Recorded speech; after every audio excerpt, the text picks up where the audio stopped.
Welcome to Akshara news bulletin. ముందుగా headlines. సభలు సమావేశాలకు ముందస్తు అనుమతులు తప్పనిసరి. Joint collector Narapareddy Maurya. వరంగల్లో టీఆర్ఎస్ కి పెద్ద షాక్. వరద కాల్వల్లోకి నీటి విడుదల కోసం మహాధర్నా.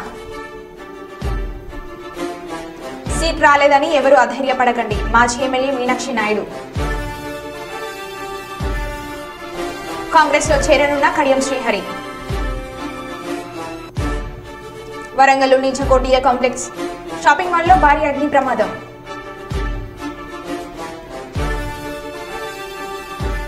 ఇక వివరాల్లోకి వెళ్తే, హన్మకొండ జిల్లా టీఆర్ఎస్ పార్టీ కార్యాలయంలో కడియం శ్రీహరి ఫోటో తొలగించిన బీఆర్ఎస్ కార్యకర్తలు. ఫ్లెక్స్ పై కడియం శ్రీహరి ఫోటోపై పార్టీ స్టిక్కర్ అంటించిన కార్యకర్తలు.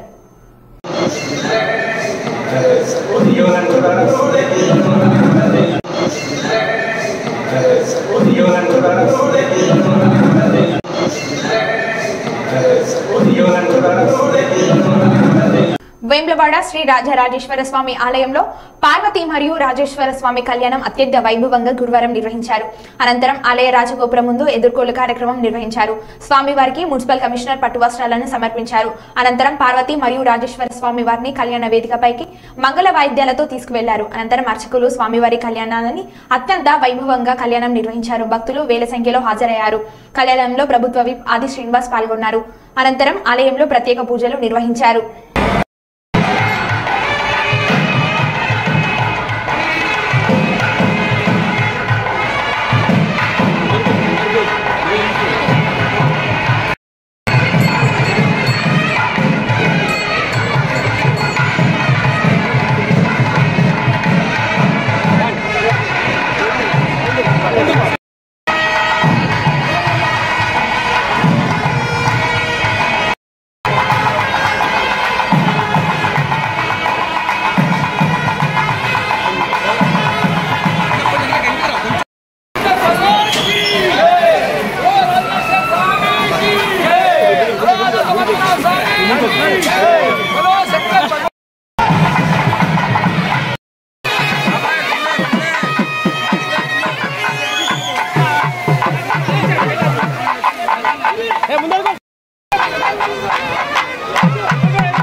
చమింద్రమముతో హవామహే యోగో జిత్థనజిదశ్వజిత్యః యజ్ఞం విగవేద బలం చంద్రబలం తదేవ బలం దైవబలం తదేవ లక్ష్మీపదేదేంద్రియగం స్మరామి శరకృత్తాయత్ర పార్థో ధనుర్ధ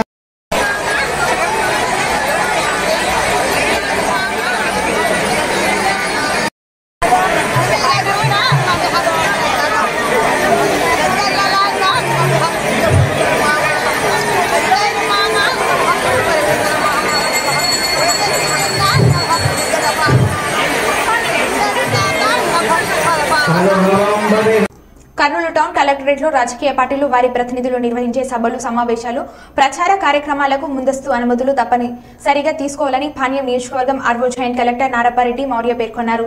సాధారణ ఎన్నికల దృష్ట్యా ఎన్నికల ప్రవర్తన నియమాలపై రాజకీయ పార్టీ ప్రతినిధులతో పాణ్యం నియోజకవర్గం RO joint collector Narapareddy Maurya సమీక్షని నిర్వహించారు. అత్యవసర సమావేశం కార్యక్రమాలకు అయితే ఒకరోజు ముందుగానే మాన్యువల్ గా దరఖాస్తు చేసుకుంటే అనుమతులు ఇస్తామన్న జాయింట్ కలెక్టర్ 18 సంవత్సరాలు నిండిన యువతి యువకులు వారి ఓటును నమోదు చేసుకుని సద్వినియోగం చేసుకునేలా చూడాలని రాజకీయ పార్టీల ప్రతినిధులకు సూచించారు. అసెంబ్లీ కాన్స్టిట్యున్సీ 2 జిల్లాలు మనకి కర్నూలు 2 మండల్స్ కర్నూలు జిల్లాలో వస్తాయి. కల్లూరు, ఓర్వకల్ అండ్ 2 మండల్స్ గడివేముల, పాణ్యం మనకి నంద్యాల జిల్లాలో వస్తుంది. కానీ పార్లమెంటరీ కాన్స్టిట్యున్సీ కింద నంద్యాల పార్లమెంటరీ కాన్స్టిట్యున్సీ కింద వస్తుంది పాణ్యం. బట్ రిటర్నింగ్ ఆఫీసర్ మాత్రము ఇక్కడ కర్నూలు జిల్లా నుంచే joint collector is the returning officer. Because మనకి మ్యాక్సిమం పోలింగ్ స్టేషన్స్ కల్లూరులోనే ఉన్నాయి. అవుట్ ఆఫ్ 357 పోలింగ్ స్టేషన్స్ మనకి 214 పోలింగ్ స్టేషన్స్ కల్లూరులోనే ఉన్నాయి. మనకి 85 పోలింగ్ స్టేషన్సే గడివేముల, పాణ్యం ఉండడం వల్ల మ్యాక్సిమం పోలింగ్ స్టేషన్స్ ఇక్కడే ఉండడం వల్ల ఇక్కడే మనకి రిసెప్షన్ ఇక్కడే ఉంటుంది, స్ట్రాంగ్ రూమ్ కౌంటింగ్ ఇక్కడే ఉంటుంది. మనకి రాయలసీమ యూనివర్సిటీలోనే కౌంటింగ్ అక్కడే స్ట్రాంగ్ రూమ్ కూడా పోల్ అయిన ఈవీఎంస్ అక్కడే ఉంటాయి. అండ్ బుల్లారెడ్డి ఇంజనీరింగ్ కాలేజ్ నుంచి మనం డిస్పాచ్ కూడా చేయడం జరుగుతుంది. ఇప్పుడు మనము కాన్స్టిట్యున్సీ సంబంధించి మనకి సుమారుగా 3,22,494 మంది ఎలక్టర్స్ అంటే ఓటర్స్ ఉన్నారు. ఇది one of the largest constituencies Panyam అనేది, పోలింగ్ స్టేషన్ వైజ్ కావచ్చు, అలాగే మనకి ఎలక్టర్స్ వైజ్ కావచ్చు. ఇందులో మనకి మేల్ 1,57,113 మెంబర్స్ ఉన్నారు, ఫీమేల్ 1,65,306 ఉన్నారు, థర్డ్ జెండర్ 75 మెంబర్స్ నమోదయ్యారు. అంటే మనకి జెండర్ రేషియో పాణ్యం కాన్స్టిట్యున్సీకి 1052 వస్తుంది. జిల్లా 1034 అయితే 1052, అంటే మనకి ఆడవాళ్ళు ఓటర్స్ ఎక్కువ ఉన్నారు ఇక్కడ. అండ్ ఎలక్టరల్ పాపులేషన్ రేషియో 622 వస్తుంది. 622 తక్కువైనా కూడా మనం లాస్ట్ సమ్మరీ రివిజన్, మనము ఇప్పుడు ఏదైతే ఫైనల్ రోల్ జనవరి 22 ఇచ్చామో ఆ సమ్మరీ రివిజన్లో మనం ఎక్కువ యంగ్ ఓటర్స్ని మనం పాణ్యంలోనే నమోదు చేస్తున్నాము. 18-19 వయసులో ఉన్న వాళ్ళ యంగ్ ఓటర్లని ఎక్కువగా పాణ్యం కాన్స్టిట్యున్సీలోనే నమోదయ్యారు జిల్లాలో. ఇప్పటి వరకు కూడా మనము యంగ్ ఓటర్స్ పైన ఇంకా ఓటు హక్కు లేకుండా ఎక్కడన్నా ఉంటే కూడా ఇప్పటికీ మనం ఫామ్ 6 తీసుకొని నమోదు చేస్తున్నాము. అండ్ మనకి పోలింగ్ స్టేషన్ వైజ్ వస్తే 357 పోలింగ్ స్టేషన్స్ 149 లొకేషన్స్లలో ఉన్నాయి. అందులో కల్లూరులోనే 214 ఉన్నాయి, ఓర్వకల్ 58, పాణ్యం 43, గడివెంల 42 పోలింగ్ స్టేషన్స్. మనకి క్రిటికల్ పోలింగ్ స్టేషన్స్ వైజ్ వస్తే 64 క్రిటికల్ పోలింగ్ స్టేషన్స్ ఉన్నాయి. మీకు తెలుసు క్రిటికల్ పోలింగ్ స్టేషన్స్ అంటే మనకి డ్యూ టు వేరియస్ రీజన్స్ ప్రీవియస్గా 90% ఓటర్ టర్న్అవుట్ అండ్ ఉన్న 90% కంటే ఎక్కువ ఓటర్ టర్న్అవుట్ ఉండి ఒకే క్యాండిడేట్కి 75% కంటే ఎక్కువ ఓటర్ టర్న్అవుట్ ఉన్నా, లేకపోతే 10% కంటే ఎక్కువ ఏదైనా పోలింగ్ స్టేషన్లో ఓటర్ టర్న్అవుట్ ఉన్నా, and ASD average constituency average కంటే ఎక్కువ ఉన్నా, లా అండ్ ఆర్డర్ ఇష్యూస్ ఉన్నా, ఈ వేరియస్ రీజన్స్ వల్ల మనం క్రిటికల్ పోలింగ్ స్టేషన్స్ పెట్టడం జరిగింది. మనం ముఖ్యంగా ఈ పాణ్యం కాన్స్టిట్యున్సీలో ఈ లా అండ్ ఆర్డర్ ఇష్యూ అంటే పొలిటికల్ రైవల్రీ ఉండడం వల్ల పోలీస్ వాళ్ళు ఇవి critical polling stations law and order issue ఉందని రిపోర్ట్ చేయడం వల్ల ఇవి పెట్టాము. 64 క్రిటికల్ పోలింగ్ స్టేషన్స్ 21 లొకేషన్స్లో. బట్ వీటన్నిటికీ కూడా మనకి పోలీస్ ఫోర్స్ సిపిఎఫ్ వాళ్ళు వస్తారు, అలాగే మైక్రో అబ్జర్వర్స్ ఉంటారు, వెబ్ కాస్టింగ్ కూడా ఈ అన్ని పోలింగ్ స్టేషన్స్లో ఉంటుంది. అండ్ మనకి వల్నరబుల్ 3 పోలింగ్ స్టేషన్స్ ఉన్నాయి. ఈ వల్నరబుల్ పోలింగ్ స్టేషన్స్ అంటే మనము ఆ పర్టికులర్ ఆ పోలింగ్ స్టేషన్ పరిధిలో ఎవరన్నా మనం ఇంటిమిడేషన్ కానీ థ్రెట్ కానీ లేకపోతే అక్కడ క్యాష్ లిక్కర్ ఇలాంటివి యూస్ చేయడం వల్ల మనం ఓటింగ్ అనేది ఏ ఇన్ఫ్లుయెన్స్ లేకోకుండా అది వాళ్ళు ఓట్ హక్కు యూజ్ చేయనందువలన దీన్ని వల్నరబుల్ పోలింగ్ స్టేషన్స్ అని పెట్టడం జరిగింది. ఈ 3 ZPHS కస్తూరి నగర్లో 2 ఉన్నాయి పోలింగ్ స్టేషన్స్ వల్నరబుల్, ఒకటి పాలకొల్ ఓర్వకల్, ఇది వల్నరబుల్ పోలింగ్ స్టేషన్. అండ్ మనకి ఇప్పుడు వరకు ఈ ఎంసీసీ సంబంధించి మనం స్ట్రిక్ట్గా model code of conduct team, flying squad team, video surveillance team అని పెట్టి మనము ఏ వైలేషన్ జరగకుండా పర్మిషన్స్ అప్లై చేసినప్పుడు ఇమీడియట్గా పర్మిషన్స్ కూడా ఇవ్వడం జరుగుతుంది. అంటే మనకి నియర్లీ 50 వరకు పర్మిషన్స్ అప్లై చేస్తే 38 వరకు పర్మిషన్స్ ఇచ్చాము.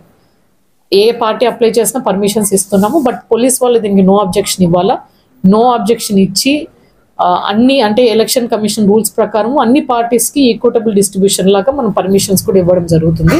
అప్లై చేసిన దాన్ని బట్టి 48 గంటల్లో పర్మిషన్స్ కూడా ఇస్తున్నాం. ఎమర్జెన్సీ బేసిస్లో ఇమీడియట్గా కూడా పర్మిషన్ ఇవ్వడం జరుగుతుంది. అవి ఇవ్వకోకుండా కూడా ఏమైనా యూస్ చేసుకుంటూ ఉంటే అది ఎంసీసీ వైలేషన్ కింద ఫ్లయింగ్ స్క్వాడ్ వాళ్ళకి ఎంసీసీ టీం వాళ్ళకి చెప్పడం జరిగింది. అండ్ సివిజిల్లో కూడా మన కంప్లైంట్స్ వస్తున్నాయి. కంప్లైంట్స్ వచ్చినప్పుడు ఇప్పటికి 4 వాలంటీర్స్ని కూడా సస్పెండ్ చేయడం జరిగింది. అండ్ మనకి సివిజిలో వచ్చిన కంప్లైంట్స్కి ఇమీడియట్గా రియాక్ట్ అయ్యేసి ఎప్పటికప్పుడు ఈ పోస్టర్స్ అనేవి రిమూవ్ చేస్తున్నారు. అవే కాకుండా ప్రివెంటివ్ మెజర్గా అన్ని పబ్లిక్ ప్రాపర్టీస్లో కూడా తీసేయమన్నాం, ప్రైవేట్ ప్రాపర్టీస్లో తీసేయమన్నాము. వరంగల్ పోచమ్మ మైదానంలోని జకోటి షాపింగ్ కాంప్లెక్స్ లో భారీ అగ్ని ప్రమాదం, షార్ట్ సర్క్యూట్ తో అగ్ని ప్రమాదం జరిగినట్లు తెలుస్తుంది. సెకండ్ ఫ్లోర్ లో ఎగిసిపడుతున్న మంటలు, ఫైర్ ఇంజన్లతో మంటలను ఆపిన అగ్నిమాపక సిబ్బంది.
జిల్లా అదోని మండలంలో సీటు రాలేదని ఎవరూ అధైర్యపడకండి.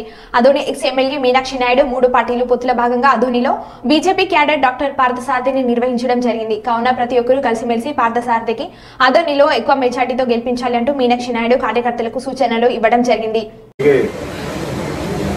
అసెంబ్లీ ఎన్నికల్లో కానీ పార్లమెంట్ ఎన్నికల్లో కానీ ఎన్డీఏ కూటమిలో నిర్ణయించిన అభ్యర్థుల విజయానికి ఆదోని నియోజకవర్గంలో తెలుగుదేశం పార్టీ నాయకులు కార్యకర్తలు అందరూ కూడా అభ్యర్థుల విజయానికి కృషి చేయాలని మేమంతా నిర్ణయం చేసుకున్నాము. మాకి పార్టీ ముఖ్యం, మా అధినేత ముఖ్యం. నేను తెలుగుదేశం పార్టీ పుట్టినరోజు నుంచి ఈ పార్టీలో కొనసాగుతున్నా. ఎప్పుడు కూడా పార్టీ లైన్ నేను జవదాటలేదు. ఇప్పుడు కూడా నా బొందిలో ప్రాణం ఉన్నన్ని రోజులు నేను తెలుగుదేశం పార్టీ లైన్ దాటిపోను. మరి ఈరోజు ఏ పరిస్థితుల్లో నాకు టికెట్ రాలేదు అనేది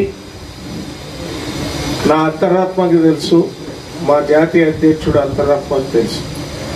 నా టికెట్ నాకు ఇవ్వలేను అనే పరిస్థితిలో ఆయన ఫేస్ రీడింగ్, ఆయన ఎంత బాధపడాడో నా కళ్ళతో నేను చూశాను. 2 సార్లు కలిశాను బాబు గారిని. తప్పకుండా రేపు రాబోయే రోజుల్లో మా ప్రభుత్వం వస్తుంది. నా ఇన్నేళ్ళు సర్వీస్కి ఎమ్మెల్యే అనేది అదొకటే కాదు, నాకు ఖచ్చితంగా పార్టీలో గుర్తింపు ఉంటుంది. ఆ అభిప్రాయము మా నాయకుడు నాకు తెలియజేశాడు. రేపొద్దున ఎక్కడైనా మా కార్యకర్తలు మా నాయకులందరూ కూడా ఈ అభిప్రాయము నేపథ్యంగా నేనేం చెప్తాను సరే, అదే వాళ్ళు కరెక్షన్ చేస్తారు. మరి మా నాయకుడు కూడా మా నాయకుల సమక్షంలో నేనేమనేది ఆయన నోటముడే మా వాళ్ళందరూ కూడా వింటారు. నాకు ఆ నమ్మకం ఉంది. పార్టీ లైన్ అనేది ముఖ్యం రాజకీయాల్లో. నేను 42 సంవత్సరాల నుంచి పార్టీలో కొనసాగుతున్నా. ఇప్పుడు నాకు కూడా మా కార్యకర్తలు మా నాయకులు చాలామంది మా శ్రేయోభిలాషులు బంధువులు అందరూ కూడా ఇన్నేళ్ళు నీవు రాజకీయాల్లో ఉన్నావు, ఇప్పుడు ఖచ్చితంగా గెలిచే అవకాశం వచ్చింది. ఈ టైంలో 2024లో నీకు అన్యాయం జరిగింది, మరలా ఇప్పుడు జరుగుతూ ఉంది. అప్పుడు నీ వయసు 53 ఏళ్ళు, ఇప్పుడు 73 ఏళ్ళు మరి అని వాళ్ళందరూ కూడా బాధపడుతున్నారు. సార్ ఎంత బాధపడుతున్నాడు అనేది నాకు తెలుసు. ఆయన నాకు టికెట్ ఇవ్వలేకపోయాననే దానికి ఎంత బాధపడుతున్నాడు అనేది నా కళ్ళతో నేను చూశాను. అది నేను చెప్తే ఏమనుకుంటారంటే మా వాళ్ళు, నువ్వు పార్టీ అంటే పిచ్చి, చంద్రబాబు నాయుడు అంటే పిచ్చి, నీకు ఏమన్యాయం జరిగినా ఇట్లే మాట్లాడతావు అని మా వాళ్ళందరూ నా మీద ఉన్న విశ్వాసం ప్రేమతో బాధపడుతున్నారు. నేను అందరి మా నాయకులకు కానీ మా కుటుంబ సభ్యులకు కానీ స్నేహితులకు కానీ అందరికీ ఒకటే రిక్వెస్ట్ చేసేది, మనము ఖచ్చితంగా మన ప్రభుత్వం వస్తుంది, మనము మన శాయశక్తులా కృషి చేద్దాం. ఎమ్మెల్యే అభ్యర్థిని ఎంపీ అభ్యర్థిని కూడా గెలిపించేదానికి మనం శాయశక్తులా కృషి చేద్దామని నేను మా వాళ్ళందరూ కూడా చెప్తున్నా. ముఖ్యంగా కుర్మ సామాజిక వర్గానికి సంబంధించిన మా నాయకులు కార్యకర్తలందరూ కూడా, నేను రాజకీయాల్లో వచ్చినప్పటి నుంచి నాకు 45 సంవత్సరాల్లో రాజకీయాల్లో ఉన్నా. ఉమ్మడి కర్నూలు జిల్లాలో ఏ పొలిటికల్ పార్టీ కూడా ఆ సామాజిక వర్గానికి టికెట్ ఇవ్వలేదు ఇప్పటి వరకు. తెలుగుదేశం పార్టీలో 2 సార్లు పార్లమెంట్కి వాల్మీకి సోదరులకు ఇచ్చాం, ఒకసారి ఎమ్మెల్యే టికెట్ ఇచ్చాం. ఇప్పుడు కూడా మరి ఈయన ఇప్పుడు ఇక్కడ పోటీ చేసే వ్యక్తి భారతీయ జనతా పార్టీ అయిన వాల్మీకి సోదరుడు. ఆదోని నియోజకవర్గంలో ఉన్న వాల్మీకి సోదరులు కురువ సామాజిక వర్గానికి సంబంధించిన ఆ సోదరులకి నేను ఒకటే విజ్ఞప్తి చేస్తున్నా, ఈసారి మీరు ఈరోజు బలమైన నాయకులు మీ అందరి గౌరవంతో ఉన్న నాయకులు ఉన్నా కూడా ఎందుకు ఇస్తున్నారు? రాష్ట్ర వ్యాప్తంగా అన్ని కులాలకి గౌరవించాలనే చంద్రబాబు నాయుడు గారు ఆలోచన చేసే టికెట్లు ఇస్తా ఉన్నారు. దయచేసి దీన్ని ఉపయోగించుకోండి. ఈసారి మీరు గెలిపించుకోలేకపోతే భవిష్యత్తులో ఎవరు కూడా టికెట్లు ఇవ్వరు. ఇంకా గెలిచే వాళ్ళకి పక్కకు పెట్టి ఎవరు గెలుస్తారో వాళ్ళకే టికెట్లు ఇస్తారు. కాబట్టి పర్టికులర్గా మా ఆదోని నియోజకవర్గంలో బీసీ వర్గాల్లో అధికంగా ఉన్నది వాల్మీకులు, కురువ సామాజిక వర్గానికి సంబంధించిన వాళ్ళు. మరి గతంలో కూడా చాలా మంది వీళ్ళు మా కురువ సామాజిక వర్గానికి ఇచ్చిన ముఖ్య నాయకులు మాకు ఖచ్చితంగా ఎవరు టికెట్ ఇస్తే పార్టీలకు అతీతంగా వాళ్ళకే చేస్తామని కూడా చెప్పారు. మా పార్టీ తరఫునే ఈరోజు ఎంపీగా ఇచ్చాం. మరి అవతల పార్టీ వాళ్ళు ఎవరు కూడా ఇవ్వలేదు. కాబట్టి మీరందరూ దృష్టిలో పెట్టుకొని మన ఎంపీ క్యాండిడేట్ నాగరాజుని, మరి మన అసెంబ్లీ క్యాండిడేట్ బీజేపీ పార్టీకి సంబంధించిన డాక్టర్ పార్థసారథి గారిని గెలిపించడానికి మనమందరూ కూడా కృషి చేయాలి, కృషి చేద్దాం. మనం ఖచ్చితంగా ఆదోని నియోజకవర్గంలో అన్ని పార్టీల వాళ్ళు కలుపుకొని జనసేన, తెలుగుదేశం, బీజేపీ, మనల్ని అభిమానించే అందరూ మేధావులు, ఇంటలెక్చువల్ అందరూ కూడా కలుపుకొని ఈ ఎన్నికల్లో మనము మన పార్టీ అధినేత నిర్ణయించిన వాళ్ళకి గెలుపుకి అందరూ కూడా కృషి చేద్దాం. మనము ఆదోన్ నుంచి మనకి టికెట్ రాకుండా ఆదోన్లో టీడీపీ క్యాడరు వాళ్ళు బ్రహ్మాండంగా చేశారనే పేరు మనం అందరూ తెచ్చుకుందామని నేను మీ అందరికి కూడా విజ్ఞప్తి చేస్తున్నా. పార్టీ లైన్ అంటూ మేము తప్పం, పార్టీ లైన్లోనే ఉంటాం. మా నాయకుడు చంద్రబాబు నాయుడు ఏం చెప్తే అది చేయడానికి మేము సిద్ధంగా ఉన్నాం. మరి నిన్ననే టికెట్ అనౌన్స్ అయిన వెంటనే మరి డాక్టర్ పార్థసారథి గారు చెప్తే నేను కంగ్రాచులేషన్స్ అని చెప్పాను. పర్కల పట్టణంలో గుడ్ ఫ్రైడే వేడుకలు ఘనంగా నిర్వహించారు. సిల్వాను మోస్తూ యేసుక్రీస్తు యొక్క జీవిత చరిత్రను వివరిస్తూ ప్రత్యేక ప్రార్థనలతో పర్కల పట్టణ పురవీధుల గుండా క్రైస్తవులు ఘనంగా గుడ్ ఫ్రైడే వేడుకలు నిర్వహించుకున్నారు. యేసుక్రీస్తు మనవాళ్ళని రక్షించేందుకు ఎన్నో అవమానాలు పడ్డాడని, సిల్వాను మోస్తూ మన వాళ్ళని రక్షించారని క్రైస్తవ పెద్దలు పేర్కొన్నారు.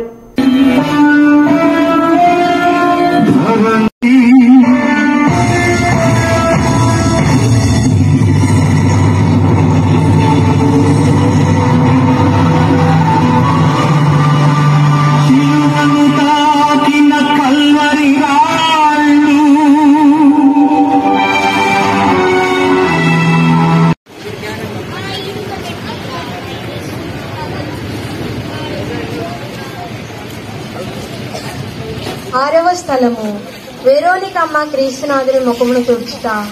యేసుక్రీస్తు మేము ఆరాధించి మీకు స్తోత్రం చేస్తున్నాము. చితాయి లోకము రక్షించుకిరి.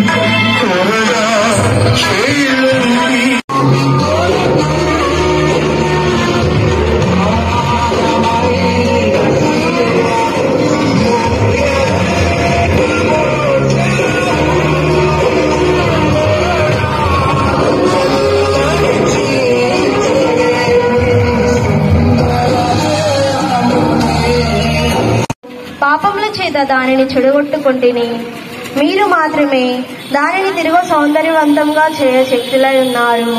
మీ తిరుగు మిగిలి అందంగా నుండెను. కానీ ఇప్పుడు గాయముల చేతను రక్తము చేతను మారుపడి విరూపంగా నున్నది.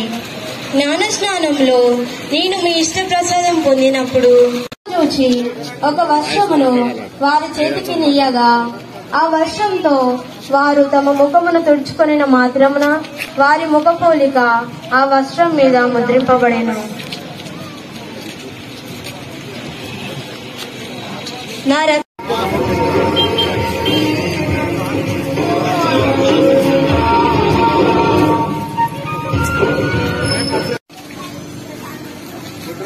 దివ్య కారుణ్య యేసు దేవాలయం ఆర్సీఎం రోమన్ క్యాథలిక్ చర్చ్ విచారణ గురువైనటువంటి గంగారం ఫాదర్ అయినటువంటి నేను, అదేవిధంగా ఈ యొక్క కార్యక్రమమునకు ముఖ్య అతిథిగా విచ్చేసినటువంటి ఫాదర్ నామ్దేవ్, అదేవిధంగా మఠవాసులు, మరి సంఘ పెద్దలు, విశ్వాసందరము కలిసి కూడా ఈరోజు మరి 2024 సంవత్సరాల క్రితం యేసు క్రీస్తు ప్రభువు మరి మానవాళిని రక్షించడం కోసము అన్యాయపు తీర్పునకు గురి అయి శ్రమలు అనుభవించి సిలువను మోసి మరి ఈ పాటులన్నింటినీ కూడా ఆయన అనుభవించి దేవుని యొక్క చిత్తాన్ని నెరవేర్చడం కోసము, మానవాళిని రక్షించడం కోసము ఈ 14 స్థలాల ప్రయాణములో ఆయన అనేకమైనటువంటి బాధలను,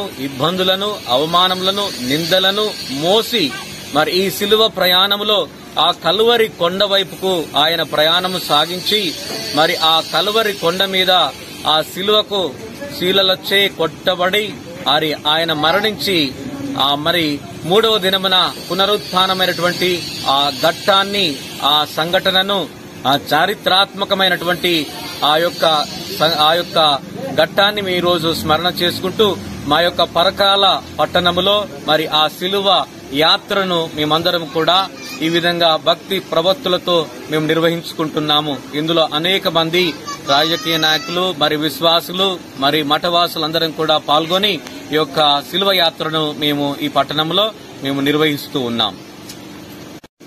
క్రీస్తునాథుని యందు ప్రియ సహోదరి సహోదరులారా, ఈ గుడ్ ఫ్రైడే రోజున యేసు ప్రభు సిలువ పాటుల మరణ సంఘటనను మన పరకాల పురవీధుల్లో జరుపుకుంటూ ఉన్నాం. అయితే ఇది మానవాళి రక్షణార్థము కోసం 2024 సంవత్సరాల క్రితం యేసు ప్రభువు ఆ కలువరి కొండపై మరణించినటువంటి గొప్ప సంఘటనను మనం జరుపుకుంటూ ఉన్నాం.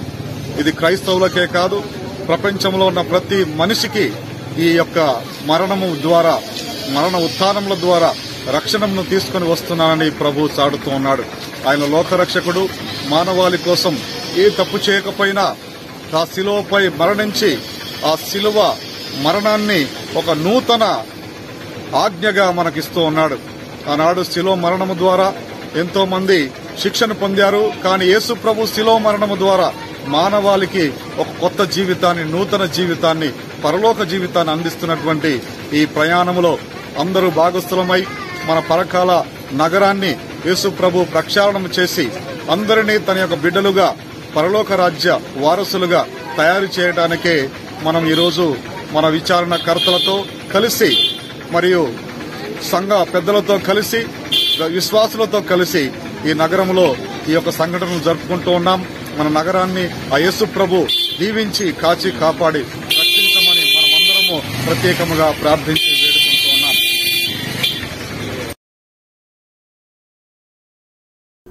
మరో బులెటిన్లో మళ్ళీ కలుద్దాం. Stay tune.